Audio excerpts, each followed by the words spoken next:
मैं अपनी शादी का लहंगा पहनकर खड़ी थी। हाथ में वरमाला की हल्की खुशबू वाला गुलदस्ता था।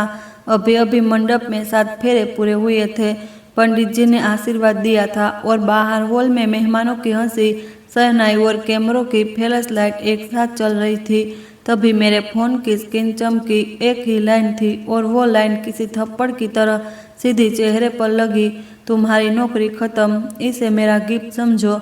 यह मैसेज मेरे बॉस के बेटे का था, वही आदमी जिसने पिछले 3 महीनों में मेरे ऑफिस की हर सांस मुश्किल कर दी थी। और उसने यह दिन चुना था, मेरी शादी का दिन, ठीक वही दिन जब एक लड़की को सबसे ज़्यादा सुरक्षित महसूस करना चाहिए।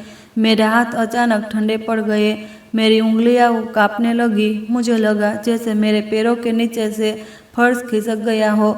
मैं अभी तक दुल्हन थी, लेकिन अगले ही पल में बस एक लड़की थी, बाई जिसके हाथ से उसकी मेहनत छीन ली गई थी। मैंने बिना कुछ सोचे वो स्क्रीन अपने पति की तरफ बढ़ा दी। करण ने मैसेज पढ़ा। मैं तैयार थी कि वह गुस्सा करेगा, वही जाकर किसी को फोन करेगा, हंगामा कर देगा, लेकिन करण ने कुछ और ही किया। उसने मेरे हाथ पकड़े, उंगलियों पर हल्का सा किस किया और बहुत शांत आवाज में बोला, फोन अभी साइलेंट कर दो, बाकी सब बाद में, आज का दिन हमारा है। मैं उसे देखती रह गई। कैसे कोई इतना शांत रह सकता है जब उसकी नई नई पत्नी की नौकरी उसी के शादी के दिन छीनी गई हो। मैंने कांपती सांस लेते हुए कहा, करण, मैं कैसेन डिजाइनर स्टूडियो में लीड प्रोजेक्ट मैनेजर थी। वो नौकरी, वो मेरा सब कुछ थी। उसने मेरी आंखों में देखा। उसकी नज़र में कोई घबराहट नहीं थी, जैसे उसे कुछ पता हो जो मुझे अब भी नहीं पता। मुझ पर भरोसा करो, उसने बस इतना कहा। मेरी बेस्ट फ्रेंड नेहा, जो मेरी मेहंदी से लेकर फेरे तक मेरे साथ चिपकी रही थी, उसने मेरा फोन अपने पर्स में रखवाया था। मैंने करण की बात मान ली, फोन साइलेंट किया और हम वापस उसी हॉल में लौट गए जहाँ सब कुछ चमक रहा था, जैसे मेरी जिंदगी में कोई अंधेरा आया ही नहीं। 3 घंटे बाद हमारा फर्स्ट डांस चल रहा था। लाइट्स हल्की थी, कैमरे घूम रहे थे और लोग वहीं ताली बजा रहे थे। तभी नेहा दौड़ती हुई आई। उसके चेहरे पर घबराहट थी। वाणी, तेरा फोन रुक ही नहीं रहा, तूने क्या कर रखा है? 108 मिस कॉल है। मेरा दिल फिर से धड़कने लगा। मैंने नेहा के हाथों से फोन लिया, स्क्रीन देखी तो जैसे सांस अटक गई।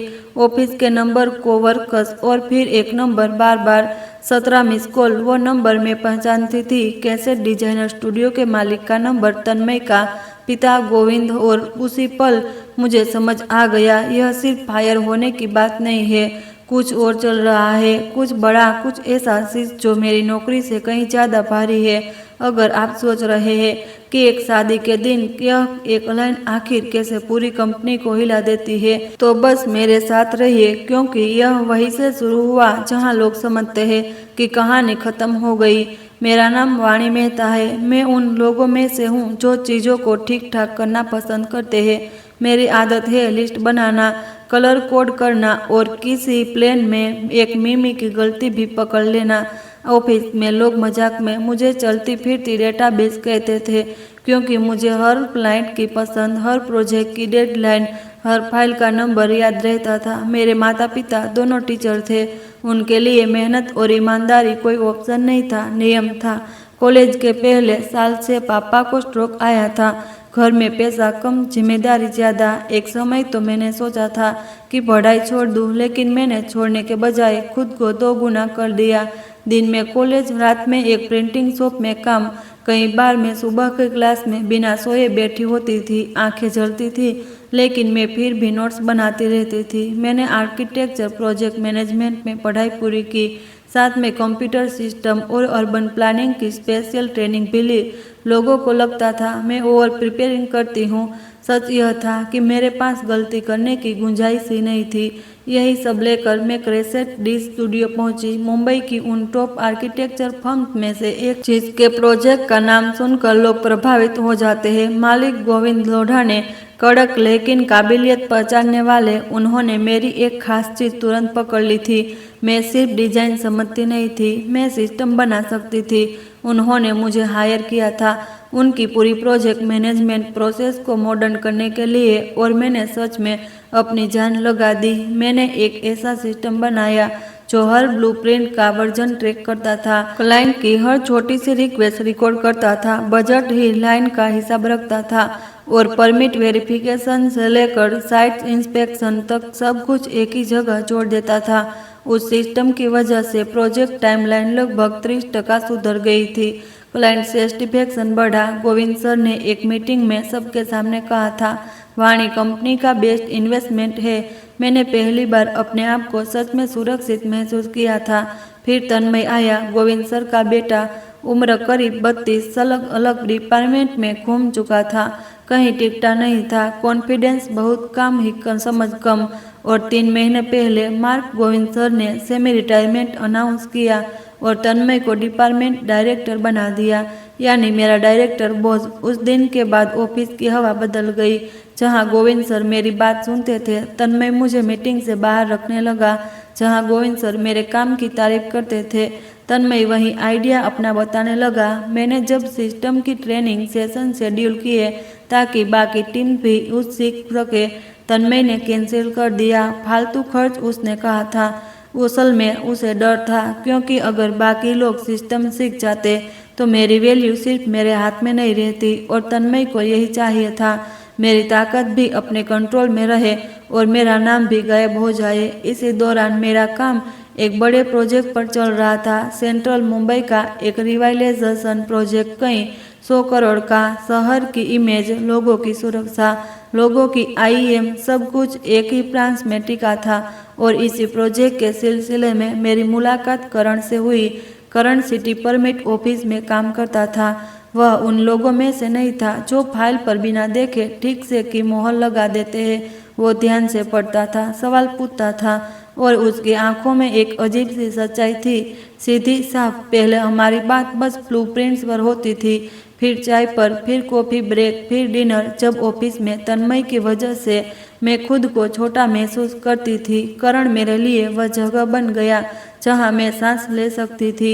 वो मेरा सेफ जोन था। मुझे तब यह नहीं पता था कि करण मेरे प्रोफेशनल दुनिया में भी एक चीज नोटिस कर रहा था। क्रेसेंट से जो सबमिशन परमिट ऑफिस में आ रहे थे, खासकर वो फाइलें जिन्हें तन्मय पर्सनली हैंडल करता था, उनमें पैटर्न अजीब था। कुछ जगहों पर डॉक्यूमेंट्स ठीक लगते थे, लेकिन कुछ चीजें जैसे जानबूझकर गोल की जा रही हो। हमारे रिश्ते को 2 महीने हुए थे जब करण ने प्रपोज किया। मैंने हाँ कहा और मैं सच में खुश थी। मुझे लगा जिंदगी ने आखिरकार मुझे वो दिया जो मैं डिजर्व करती थी, शांति। और फिर मेरी शादी के दिन तन्मय का वो मैसेज आया, तुम्हारी नौकरी खत्म, इसे मेरा गिफ्ट समझो। मैं उस रात डांस फ्लोर पर मुस्कुरा रही थी, लेकिन अंदर मेरे दिमाग में एक ही चीज घूम रही थी, गोविंद सर के 17 कॉल, ऑफिस के एक 108 मिस कॉल और करण की वो अजीब सी शांति। रात के किसी कोने में रिसेप्शन के बीच मैं करण के पास जाकर बैठा, बहुत सावधानी से, जैसे मेरा लहंगा भी ना सुड़के। उसने धीमे आवाज में कहा, वाणी, मुझे तुम्हें कुछ बताना है। मैंने उसकी तरफ देखा। अब हाँ, अब उसने कहा, क्योंकि यह बात अब सिर्फ तुम्हारी नौकरी की नहीं रही। उसने एक सांस ली, फिर बोला, अंश, तन्मय जो प्लान सबमिट कर रहा है वो इंजीनियरिंग टीम के साइन ऑफ के बाद उनमें बदलाव कर देता है। सेफ्टी फीचर्स हटाए जा रहे हैं, सस्ते मटेरियल डाले जा रहे हैं, कुछ चीजें ऐसी है जो सही इंस्पेक्शन में कभी पास नहीं होगी। मेरे शरीर में जैसे बिजली दौड़ गई, मेरे गले में सूखापन आ गया। यह तो खतरनाक है, मेरे मुंह से निकला। यह एनएथिकल नहीं, यह लोगों की जान से खेलना है। करण ने सिर हिलाया। मैंने सब डॉक्यूमेंट कर लिया है, मैं अगले हफ्ते रिपोर्ट करने वाला था। लेकिन अब उसने मेरी तरफ देखा और पहली बार उसकी आंखों में वो क्यों साफ दिखा, क्यों वो आज इतना शांत था। अब तुम्हें तन्मय ने फायर कर दिया है, करण ने कहा, और उसका मतलब है कि जब यह फटेगा तो तुम लीगल तौर पर जिम्मेदार नहीं हो। मैं कुछ सेकंड बोल ही नहीं पाई। मेरी नौकरी गई थी, मेरी दुनिया हिली थी और अब मेरे सामने पक्का और एक सच्चाई खड़ी थी। मेरी कंपनी, मेरा सिस्टम, आम और शहर का यह बड़ा प्रोजेक्ट, सब एक साथ खतरे में था। मैंने धीरे से पूछा, तो अब हम क्या करेंगे? करण के चेहरे पर एक हल्की सी मुस्कान आई।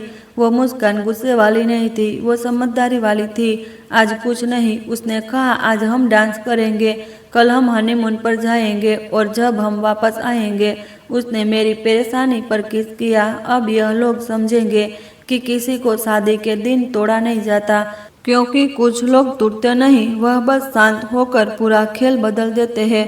और उसी पल मेरे फोन की स्क्रीन फिर से चमकी। गोविंद सर का नंबर फिर कॉल कर रहा था।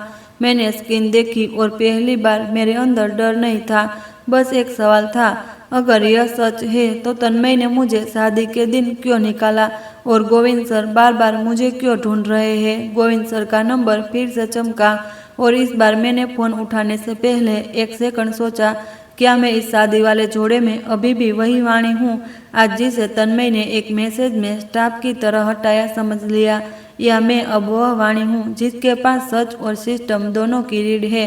मैंने कॉल काट दी, सिर्फ इसलिए नहीं कि मैं बदला ले रही थी, बल्कि इसलिए कि मैं अभी भावनाओं में कोई फैसला नहीं करना चाहती थी। मेरे लिए यह लड़ाई नौकरी की नहीं रही थी, यह लड़ाई भरोसे की थी, सुरक्षा की थी और सबसे ऊपर इज्जत की थी। रात भर घर में रस्में चलती रही, कभी फोटो, कभी विदाई, कभी रिश्तेदारों के सवाल, अब कहाँ रहोगे, ऑफिस कब ज्वाइन करोगे, हनीमून कहाँ जा रहे हो। मैं मुस्कुराती रही, सिर हिलाती रही और हर बार खुद को याद दिलाती रही कि अभी सबके सामने बिखरना नहीं है। सुबह जब हम एयरपोर्ट के लिए निकले तब जाकर मैं पहली बार अकेले में रोई, बहुत हल्का सा, बिना आवाज के, सिर्फ आंखों के कोने नम हुए। करण ने कुछ नहीं पूछा, उसने बस मेरी हथेली अपने हाथ में ली और जैसे मेरी सांस को वापस सही ले दे रहा हो। हमने गोवा की फ्लाइट ली थी, बाहर समुद्र दिख रहा था और मेरे फोन पर मिस कॉल की गिनती बढ़ती जा रही थी। नेहा ने रात में ही मेरी तरफ देखकर कहा था, वाणी यह नॉर्मल नहीं है, इतने कॉल्स, कुछ गड़बड़ है। और उसके बाद से मैं भी उसी निष्कर्ष पर पहुंच चुकी थी। गोवा पहुंचते पहुंचते मैं थक चुकी थी, लेकिन मन शांत नहीं था। होटल के कमरे में घुसते ही मैंने पहली चीज अपना फोन चार्ज पर लगाया। स्क्रीन ऑन होते ही मैसेजों की बाढ़ आ गई। टीम के ग्रुप में कोई लिख रहा था, सर्वर लॉग इन नहीं हो रहा। कोई लिख रहा था, क्लाइंट ने रिवीजन मांगा है, कौन करेगा। किसी ने लिखा, तन्मय सर ने कहा है आज सिस्टम बंद है तो एक्सेल में कर लो। और यह पढ़कर मेरे अंदर एक ऐसी हंसी आई जो हंसी नहीं थी, दर्द थी, क्योंकि मेरा सिस्टम एक्सेल से नहीं चलता था। वो ऐसे ही बनाया गया था कि कोई हाथ से छेड़छाड़ ना कर पाए। और तन्मय ने उसे समझने की मेहनत कभी की ही नहीं थी, उसने बस उसे कंट्रोल करने की कोशिश की थी। और फिर गोविंद सर का एक वॉइस नोट आया, उनकी आवाज़ में घबराहट थी, वो घबराहट जो मैंने पहले कभी नहीं सुनी थी। वाणी प्लीज़ कॉल बैक करो, अभी यह तन्मय का पर्सनल ड्रामा नहीं है। हमारी सबसे बड़ी साइट पर निरीक्षण का नोटिस आ गया है और सिस्टम के बिना हम कुछ भी प्रूव नहीं कर पाएंगे। मैं तुम्हें सब समझाऊंगा, बस एक बार बात कर लो। मैंने फोन को कान से हटाकर करण की तरफ देखा। इंस्पेक्शन का नोटिस। करण ने बहुत शांत होकर कहा, मैंने कहा था ना, यह बात सिर्फ तुम्हारी नौकरी की नहीं है। मैंने धीरे से पूछा, आई कितना बड़ा इंस्पेक्शन? शहर वाला, उसने कहा। और जब शहर वाला निरीक्षण आता है तो वह सिर्फ डिटेल नहीं देखता, वो इरादा भी पकड़ता है। मैंने करवट बदली, तुम्हारे पास जो प्रूफ है वो क्या क्या है? करण ने बैग से अपना फोल्डर निकाला, उसमें कुछ प्रिंट आउट नहीं थे, बस कुछ नोट और एक पेन ड्राइव। उसने कहा, मेरे पास तुम्हारे सिस्टम का डाटा नहीं है, वह तो कंपनी के अंदर है, लेकिन मेरे पास यह है सबमिट एंड ड्राइंग और बाद में बदली गई ड्राइंग का कंपैरिजन, डेट्स, टाइम स्टेप और वो फाइनल नंबर जिन्हें तन्मय पर्सनली हैंडल करता था। मैंने पूछा, और यह बदलाव कैसे हो रहे थे? अगर सिस्टम सिक्योर है, करण ने एक बात कही जो मेरे गले में अटक गई, क्योंकि सिस्टम सिक्योर था लेकिन ट्रेनिंग कैंसिल्ड थी। बैकअप एडमिन एक्सेल भी किसी के पास होना चाहिए था। और तुम्हारे बाद उसने रुक कर कहा, तन्मय ने वही रास्ता चुना, आई जिससे कोई पकड़ने बिना बदलाव कर सके। मेरे दिमाग में बिजली चमकी। एडमिन की, मैंने अपनी सिस्टम में इमरजेंसी एडमिन का कॉन्सेप्ट रखा था, लेकिन वह केवल गवर्नेंस के लिए था। उसने एक्सेस लोग अलग होते थे, अगर तन्मय ने उसे छुआ होगा तो ट्रेस छुप नहीं सकता। लेकिन अगर किसी ने एडमिन एक्सेस को मिसक्वालिफिगर कर दिया तो लोग को धुंधला के दिया जा सकता था। मैंने कहा, मुझे क्रिसेंट के सर्वर्स एक्सेस के बिना कुछ साबित नहीं होगा। करण ने मेरी तरफ देखा, और यही वजह है कि तन्मय ने तुम्हें शादी के दिन निकाला ताकि तुम वापस जाकर लोग ना देख सको और जब इंस्पेक्शन हो तो ब्लेम उधर उधर घुमा दे। मैंने अपने हाथों में सिर रख लिया। बाहर गोवा की धूप थी, अंदर मेरे लिए सिर्फ एक बोर्ड रूम की ठंडी हवा। कुछ पल बाद करण ने बहुत धीरे से कहा, वाणी, अगर तुम चाहो तो हम अभी भी चुप रह सकते हैं। तुम अपना करियर कहीं और शुरू कर सकती हो, लेकिन अगर यह बदलाव सच में सेफ्टी से जुड़े हैं तो चुप रहना भी गलत होगा। वह सही था। वह कहानी अब मेरी नौकरी नहीं थी, यह लोगों की जान और भरोसा था, उस शहर का जहाँ मैं भी रहती हूँ, जहाँ मेरे माता पिता भी कभी कभी आते हैं, जहाँ मेरी अपनी टीम के लोग भी अपने परिवार के साथ रहते हैं। मैंने गोविंद सर को कॉल किया। पहली बार रिंग गई। उसने तुरंत उठाया जैसे वो फोन हाथ में लेकर बैठा था। वाणी, उसकी आवाज़ कांपी। थैंक गॉड तुमने कॉल किया, मैंने शांत आवाज़ में कहा। सर, पहले आप मुझे एक बात बताइए, तन्मय ने मुझे फायर करने का फैसला आपको बताए बिना लिया? वो एक सेकंड चुप रहा, फिर बोला, नहीं, उसने मुझे नहीं बताया, मुझे रात में पता चला और तब तक तुम उसकी सांस अटक गई। तुम्हारा नंबर बिजी जा रहा था, मैंने बार बार कॉल किया। मैंने अपने भीतर उठता गुस्सा दबाया। सर, अगर आपको नहीं बताया तो उसका मतलब है उसने जानबूझकर किया, और अब आप कह रहे हैं इंस्पेक्शन का नोटिस आ गया है। किस साइट पर? डाउनटाउन रिवाइजलेशन, उसने जल्दी से कहा। नगर निगम का स्पेशल टीम, और अभी मॉर्निंग मीटिंग में वो लोग हमारी सबमिशन हिस्ट्री मांगेंगे। वाणी, तुम्हारे सिस्टम के बिना हम कुछ नहीं दिखा पाएंगे। और तन्मय, उसने पूरी आईटी टीम को इधर उधर कर दिया है। मैंने बहुत सीधा सवाल किया, सर, क्या आपने तन्मय को एडमिन एक्सेस दिया? वो फिर चुप हुआ। उसी चुप्पी में ही जवाब था। वाणी, उसने धीमे से कहा, मैंने उसे भरोसा कर लिया था, वो मेरा बेटा है। मैंने धीरे से कहा, सर, बेटा होगा, क्वालिफिकेशन नहीं होता। उसकी आवाज़ टूटने लगी। मुझे पता है, मुझे अब समझ आ रहा है। प्लीज़, तुम्हें जो चाहिए मैं दूंगा, तुम वापस आ जाओ, मैं तुम्हें सैलरी ट्रिपल कर दूंगा, इक्विटी भी, बस हमें बचा लो। यह वही लाइन थी जो हर टूटे सिस्टम में बोली जाती है, बचा लो। लेकिन कोई यह नहीं पूछता कि जब आप किसी को तोड़ रहे हैं तब उसे बचाने का ख्याल क्यों नहीं आया। मैंने कहा, सर, मैं अभी वापस नहीं आ रही। वाणी, मैंने उसकी बात काट दी। बहुत शांत तरीके से मदद कर सकती हूँ, लेकिन अपने टर्म्स पर, और पहले मुझे सच चाहिए। अगर इंस्पेक्शन में कोई सेफ्टी वायलेशन निकला तो कौन जिम्मेदार होगा, आप, तन्मय, या फिर आप मुझे स्केप बोर्ड बना देंगे? नहीं, वो जल्दी से बोला, मैं ऐसा नहीं करूँगा। मैंने कहा, सर, आज इरादे अच्छे होने के सिस्टम साफ नहीं हो जाता। तुम्हें लिखित में चाहिए कि मेरे नाम पर कोई लायबिलिटी नहीं डाली जाएगी। फोन पर सन्नाटा था। फिर उसकी आवाज़ आई, ठीक है, मैं लॉयर से बात करूँगा, पर प्लीज़ जल्दी, हमारे पास समय कम है। मैंने कॉल रख दिया। करण ने मेरी तरफ देखा। तुमने सही किया, मैंने बस इतना कहा, यह शुरुआत है। उस दिन हम गोवा में थे, लेकिन हमारा दिमाग मुंबई में था। शाम को समुद्र के किनारे चलते हुए मैं भीड़ देख रही थी, हंसते हुए लोग, छोटे बच्चे, आइसक्रीम फेरी वाले, और मेरे दिमाग में एक ही बात घूम रही थी, अगर किसी बिल्डिंग का सेफ्टी रूट गलत बन गया तो उस भीड़ का कोई हिस्सा भी उसी तरह की गलती की कीमत चुका सकता है। यह सोचकर ही शरीर में डर उतर आता है। रात को मैं सोई नहीं। मैंने अपने लैपटॉप पर पुराने टेम्पलेट्स खोले, क्लाइंट्स की checklist, version control protocol, audit trail formats, यह सब मैंने पहले एफिशिएंसी के लिए बनाए थे। आज मुझे समझ आ रहा था, यह असल में सुरक्षा के लिए थे। सुबह करण ने कहा, तुम्हें याद है, तुम हमेशा कहती थी काम ठीक होना चाहिए, जल्दी नहीं। अब तुम्हें वही साबित करना है। उसने सही कहा। हमने हनीमून को भागना नहीं बनाया, हमने उसे सोचने का समय बनाया, और उसे सोच में मैंने एक बड़ा फैसला किया। मैं वापस क्रेसेंट में नौकरी करने नहीं लौटूंगी। मैं वापस किसी के बेटे के मूड पर अपना सम्मान नहीं रखूंगी। मैं एक ऐसी जगह बनाऊंगी जहाँ नियम किसी के नाम के आगे झुके नहीं। मैंने करण से कहा, मैं अपना कंसल्टेंसी सेटअप करूंगी। वह मुस्कुराया। किस तरह की? मैंने कहा, प्रोजेक्ट कॉन्सेप्ट एंड गवर्नेंस। जो फर्म्स बड़ी है उनके पास डिजाइन टैलेंट होता है, लेकिन उनका प्रोसेस करप्ट हो जाता है। मैं प्रोसेस को साफ करूंगी। अगर शहर में प्रोजेक्ट चल रहे हैं, नूर, तो कोई तो होना चाहिए जो बोल सके यह सेफ है या नहीं। करण ने कहा। और कैंसेप्ट? मैंने कहा, क्रेसेट में पुराना था, घर था, लेकिन घर अगर आपको रोज अपमान दे तो उसे छोड़ना ही पड़ता है।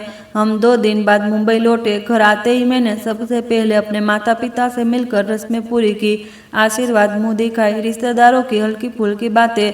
पर मैंने अंदर समय की घड़ी तेज चल रही थी। शाम को गोविंद सर का मैसेज आया, कल सुबह 10 बजे ऑफिस प्लीज। मैंने ओके लिखा, लेकिन अंदर ही अंदर मैंने अपनी शर्तें पक्की कर ली। अगले दिन मैं क्रेनसेट के ऑफिस गई। वही ग्लास डोर, वही रिसेप्शन, वही कॉन्फ्रेंस रूम, पर इस बार मैं कर्मचारी की तरह नहीं गई थी, मैं अपना सम्मान की तरह गई थी। सीधे खड़े, आंखों साफ, आवाज स्थिर। कॉन्सेप्ट रूम में गोविंद सर बैठे थे। उनके चेहरे पर थकान थी और पहली बार वो मालिक कम पिता ज्यादा लग रहे थे, घबराया हुआ अपने ही बेटे की वजह से। उन्होंने कहा, वाणी। मैंने हाथ उठाकर रोका। सर, पहले लिखित इंश्योरेंस। उनके साथ कंपनी का लॉयर भी था। उसने एक ड्राफ्ट पेपर मेरे सामने रखा। उसमें साफ लिखा था, मेरी टर्मिनेशन यूनिलेटर थी, मेरी एक्सेस रिवोक की गई थी और किसी भी पोस्ट टर्मिनेशन एसेंस की जिम्मेदारी मेरी नहीं थी। मैंने पढ़ा, कुछ लाइंस में बदलाव करवाए। लॉयर ने मना नहीं किया, क्योंकि वह भी जानता था आज क्रेसेंट वीक साइड पर है। फिर मैंने पूछा, तन्मय कहाँ है? गोविंद सर ने नजरें नीचे कर ली। वो प्रोजेक्ट रूम में है। मैंने कहा, मैं उससे नहीं मिलूंगी, अभी नहीं, मुझे सिस्टम एक्सेस चाहिए, full audit, lock admit access, under supervision. Lawyer ने कहा, पॉसिबल है, बट कंट्रोल्ड एनवायरनमेंट में। मैंने कहा, सर ठीक है, कंट्रोल्ड ही सही। मुझे आईटी रूम में ले जाया गया। मैंने सामने मॉनिटर पर मेरे सिस्टम का डैशबोर्ड खुला। मेरी उंगलियों कीबोर्ड पर गई तो ऐसा लगा जैसे कोई पुरानी आदत वापस शरीर में उतर रही हो। मैंने लॉक व्यूअर खोला, डेट फिल्टर लगाए, वेडिंग डे की तारीख, और फिर मेरा खून जम गया। मेरे यूजरनेम से लॉगिन एडिट दिख रहे थे। शादी वाले रात हम समय की एंट्रीज जो मैं कर रही नहीं सकती थी, क्योंकि मैं उस वक्त मंडप में थी कि मेरे रिश्तेदार, पूरा परिवार सब गवाह था। मैंने करण की तरफ देखा, वो मेरे साथ आया था, क्वालिटी बिना इंटरफेशन, और मेरी तरह आंखों में सवाल पढ़ लिया, यह तुम्हें फंसाने की कोशिश है?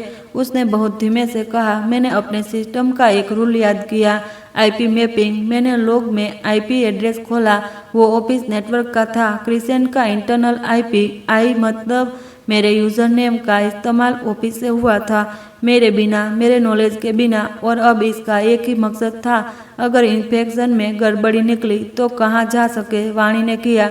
मैंने अंदर गुस्सा नहीं उठा, मेरे अंदर एक ठंडा सा फैसला उठा। मैंने आईटी सुपरवाइजर को बुलाया, यह लॉगिन एंट्रीज देखिए, मेरे क्रेडेंशियल्स किसने इस्तेमाल किए? वो घबरा गया। मैम, हमें पता नहीं। मैंने कहा, आपको पता है, बस आप बोल नहीं रहे। तभी पीछे से किसी के कदमों की आवाज आई, तेज, कॉन्फिडेंट, और वही पुराना एटीट्यूड। तन्मन को कमरे में घुसा और मेरी तरफ देखकर ऐसे मुस्कुराया जैसे उसने शतरंज में चाल चल दी हो। ओह, वाणी वापस आ गई। शादी कैसी रही? मेरे अंदर कुछ भी नहीं हिला। मैंने बस मॉनिटर उसकी तरफ घुमाया। यह लॉग इन एंट्रीज। उसकी आंखें एक पल के लिए झपकी, बस एक पल, फिर उसने तुरंत मास्क पहन लिया। क्या है इसमें? तुमने ही तो बनाया था सिस्टम। हाँ, हो सकता है कोई ऑटो सेशन। मैंने उसकी बात काट दी। ऑटो सेशन आईपी एड्रेस के साथ रात के 11:48 पर नए रिवीजन अपलोड नहीं करती। उसका चेहरा तमतमा गया। तुम मुझे एक्यूज कर रही हो? मैंने कहा, मैं किसी को अक्यूज नहीं कर रही हूँ, मैं फैक्ट्स पढ़ रही हूँ। वो आगे बढ़ा। तुम्हें यह किसने आने दिया? तुम तो फायर्ड हो। मैंने बहुत शांत होकर कहा, मैं फायर्ड हूँ, लेकिन यह मेरे बिना आपकी कंपनी फंसी है और अब आपके पास 2 ऑप्शन है, या तो आप सच सामने आने दे या फिर आप खुद अपने पिता को भी डुबो दे। तन्मय ने एक सेकंड के लिए गोविंद सर की तरफ देखा। गोविंद सर का चेहरा पीला पड़ चुका था। वह समझ चुका था कि खेल क्या है। उसी पल गोविंद सर का फोन बजा। उसने उठाया। सामने से किसी सीनियर ऑफिसर की आवाज आई, इतनी तेज नहीं, अथॉरिटी वाली। Mister Lodha, tomorrow morning 9 AM, municipal commissioner, what's the complete submission trail, add your explain statement to. Govind sir ने धीमे से कहा, यस सर। फोन कटते ही कमरे में सन्नाटा छा गया।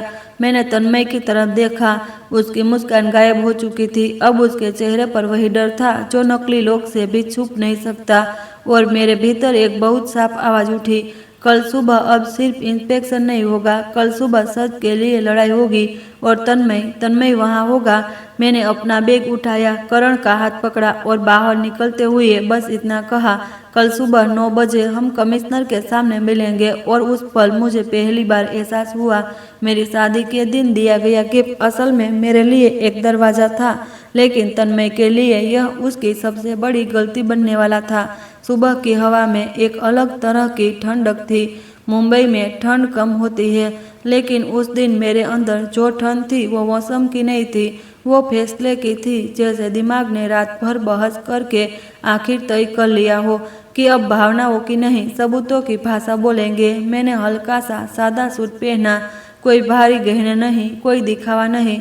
मेरे बाल एक साफ लोबन में बंधे थे। करण ने चाय का कप मेरे सामने रखा और बिना कोई लंबी बात किए बस इतना कहा, आज हम सच की तरफ से खड़े हैं, बस यही याद रखना। मेरे बैग में लैपटॉप नहीं था, सिर्फ एक पेन ड्राइव, कुछ नोट और एक छोटा सा फोल्डर जिसमें कागज थे।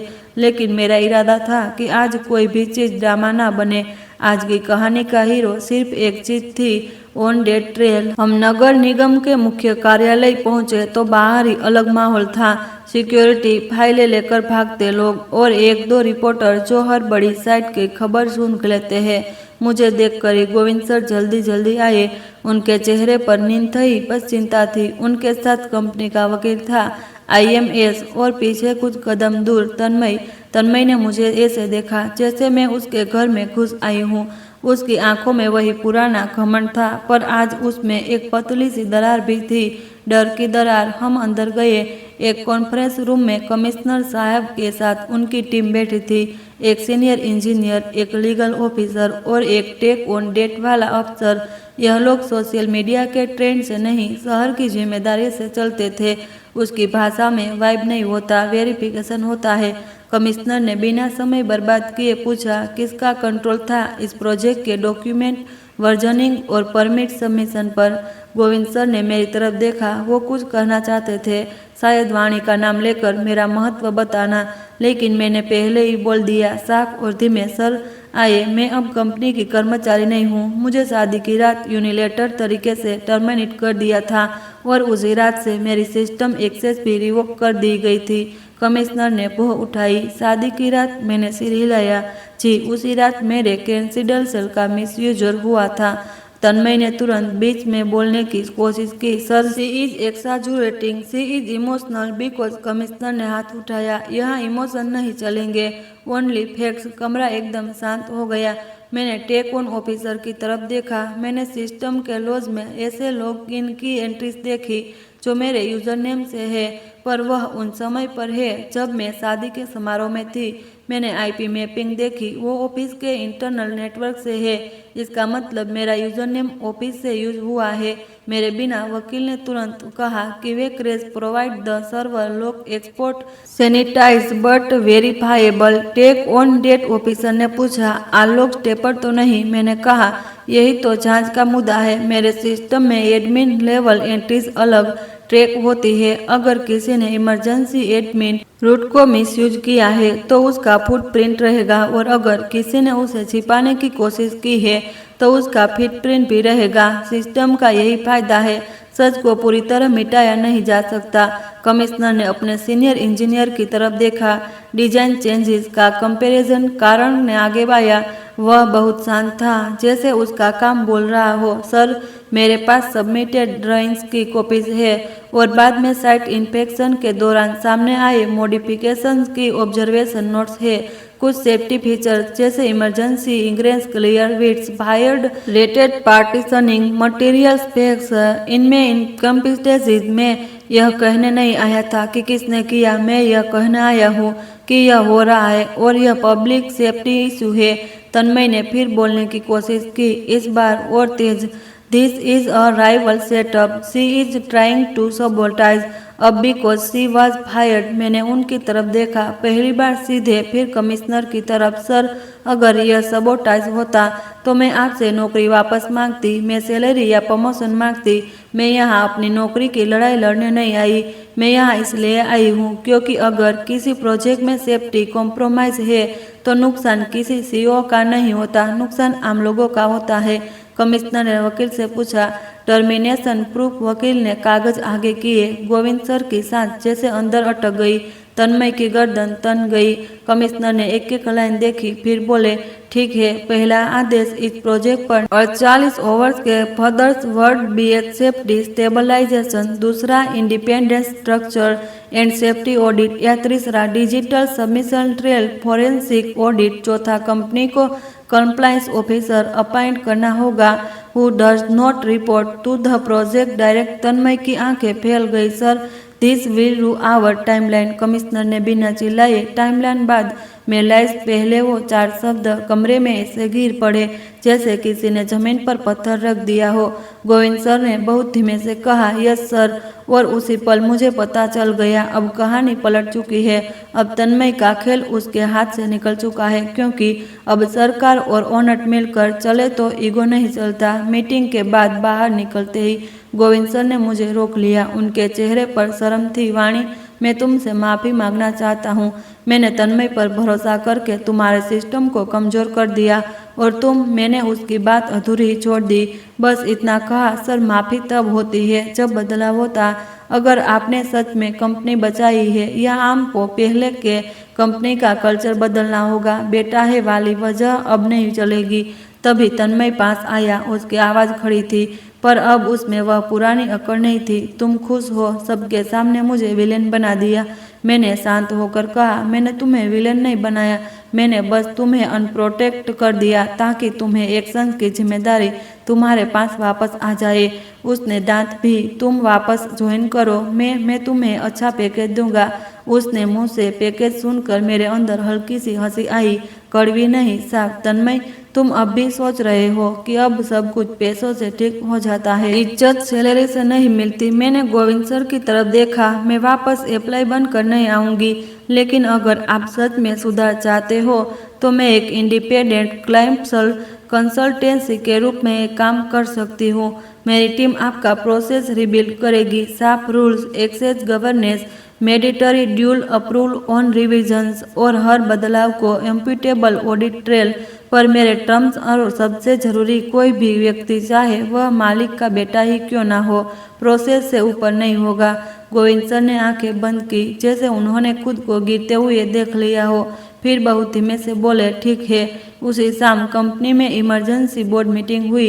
गोविंद सर ने पहली बार अपना पिता वाला दिल पीछे किया और मालिक वाला दिमाग आगे रखा। तन्मय को प्रोजेक्ट डायरेक्टर की भूमिका से हटाया गया। उसने एक्सेल अधिकार सीमित किए गए। आईटी हेड को सस्पेंड किया गया पेंडिंग इंक्वायरी, और एक नया नियम लिखित में आया, कोई भी रिवीजन बिना इंडिपेंडेंट क्लाइंट साइन और सबमिट नहीं होगा। यह फैसला सिर्फ एक बेटे के खिलाफ नहीं था, यह फैसला उस सोच के खिलाफ था जो कहती है हम बड़े हैं, हम कुछ भी कर सकते हैं। अगले कुछ हफ्तों में ऑन डेट चला। इंडिपेंडेंट टीम ने साइट पर वही गैप्स पकड़े जिनका डर करण ने बताया था। कुछ जगह पर काम रोकना पड़ा, कुछ जगह रीडिंग हुआ, कुछ जगह मटेरियल डिफरेंस हुआ। कंपनी को पैसे का नुकसान हुआ, प्रतिष्ठा को झटका लगा, लेकिन शहर को एक बड़ा नुकसान होने से बचा लिया। और सबसे बड़ी बात, अब किसी को यह कहने का मौका नहीं मिला कि सब ठीक था। बस किसी ने शिकायत कर दी, क्योंकि अब ठीक का मतलब शब्द नहीं, प्रमाण था। मुझे लोग पूछते थे, तुमने बदला लिया? मैं हर बार एक ही बात कहती थी, मैंने बदला नहीं लिया, मैंने व्यवस्था को सही जगह पर वापस रखा। और यह सच था, क्योंकि अगर मैं सिर्फ बदला लेती तो मैं तन्मय को हरा देती और कहानी खत्म हो जाती। लेकिन मुझे कहानी खत्म नहीं करनी थी, मुझे कहानी बदलनी थी। कुछ महीनों बाद उसी प्रोजेक्ट के लिए एक कम्युनिटी ब्रीफिंग रखी गई। हॉल में आम लोग बैठे थे, दुकानदार, बुजुर्ग, कुछ कॉलेज के बच्चे और वह परिवार जिनका घर उसी इलाके में था। गोविंद सर ने पहली बार मंच पर यह नहीं कहा कि हम सबसे बेहतर है। उन्होंने कहा हमसे गलती हुई और हमने उसे सुधारने के लिए सिस्टम बदला। फिर मुझे बोलने को कहा गया। मैंने माइक पकड़ा और बस इतना कहा, मैं कोई हीरो नहीं हूँ। मैं बस यह मानती हूँ कि शहर में बनने वाली हर इमारत किसी का भरोसा होती है और भरोसा सिर्फ इंटेंशन से नहीं प्रक्रिया से बनता है। उस दिन के बाद मेरा काम शुरू हुआ, सिर्फ प्रेजेंट के साथ नहीं, दूसरी कंपनियों के साथ भी। मैंने अपना छोटा सा ऑफिस खोला, कंप्लायंस के और गवर्नेंस की टीम बनाई। मैंने वही काम किया जो मैं सालों से करती आई थी, पर अब किसी के अहंकार के नीचे दबकर नहीं। और करण वो मेरे साथ खड़ा रहा, बिना मैंने कहा बोले, बिना क्रेडिट मांगे, जैसे उसने पहले दिन से समझ लिया था कि यह लड़ाई ना किसी एक आदमी की है, ना किसी औरत की, और यही लड़ाई सही और गलत की है। एक रात देर से घर लौटते वक्त मेरा फोन बजा। अननोन नंबर था। मैंने उठाया। दूसरी तरफ कुछ सेकंड चुपी रही, फिर तन्मय की आवाज़ आई, पहले जैसी तेज नहीं, थकी हुई। वाणी, मैंने बहुत गड़बड़ की। मैंने कुछ नहीं कहा। वो बोला, मुझे लगा था पावर मतलब सब कंट्रोल कर लेना, अब समझ आया पावर मतलब जिम्मेदारी लेना। मैंने बहुत शांत होकर कहा, समझ आ जाए तो अच्छा है, पर याद रखना जिम्मेदारी समझ आने से पहले ही लेनी चाहिए थी। उसने धीरे से कहा, सॉरी। मैंने कहा, ठीक है, और कॉल काट दिया, क्योंकि मेरी जीत उसकी माफ़ी में नहीं थी। मेरी जीत उस सिस्टम में थी जो अब लोगों की सुरक्षित रखने का। अगर यह कहानी आपको कहीं भी अपनी ज़िंदगी से जुड़ी लगी, किसी ऑफिस की राजनीति, किसी घमंड या किसी पावर के गलत इस्तेमाल की वजह से, तो इस वीडियो को लाइक कीजिए, चैनल को सब्सक्राइब कीजिए और कमेंट में लिखिए आपके साथ कभी ऐसा कौन सा पल हुआ जब आपने चुप रहने के बजाय सही बात के लिए खड़े होने का फैसला लिया। अगर मेरी कहानी से आपको कुछ सीख मिली हो तो कमेंट में लिखिए आप भारत के किस शहर से सुन रहे हैं। धन्यवाद।